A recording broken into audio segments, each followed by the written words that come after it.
சேலம் அருகே மக்கள் பணி செய்ய விடாமல் திமுக ஒன்றிய செயலாளர் மற்றும் அவரது கணவர் தனக்கு மிரட்டல் விடுப்பதாக காவல் ஆணையாளரிடம் ஊராட்சி மன்ற தலைவி புகார் மனு அளித்துள்ளார். சேலம் மாவட்டம் பூலாவரி அக்ரஹாரம் ஊராட்சியில் பிரதமர் 15வது மத்திய மாநில நிதிக்குழு திட்டத்தின் கீழ் குடிநீர் இணைப்பு வழங்கும் பணி நடைபெற்று வருகிறது. இந்த நிலையில் தங்களிடம் அனுமதி பெறாமல் பணிகளை செய்யக்கூடாது என்று திமுக ஒன்றிய செயலாளர் வெண்ணிலா மற்றும் அவரது கணவர் சேகர் ஆகியோர் தெரிவித்ததாக கூறப்படுகிறது.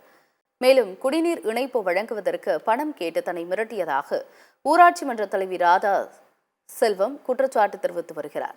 இது தொடர்பாக வெண்ணிலா மற்றும் சேகர் மீது நடவடிக்கை எடுக்க வலியுறுத்தி சேலம் மாநகர காவல் ஆணையாளரிடம் ராதா செல்வம் மனு அளித்தார்.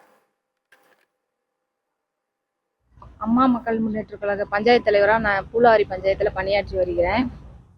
ஆளுங்கட்சியை சேர்ந்த திமுக ஒன்றிய செயலாளர் வெண்ணிலா சேகரும் அவரது கணவர் சேகரும் 15வது நிதிக்குழு மானியம் பாரத பிரதமர் திட்டத்தில் மக்களுக்காக குடிநீர் இணைப்பு கொடுத்துட்ருக்கோம்.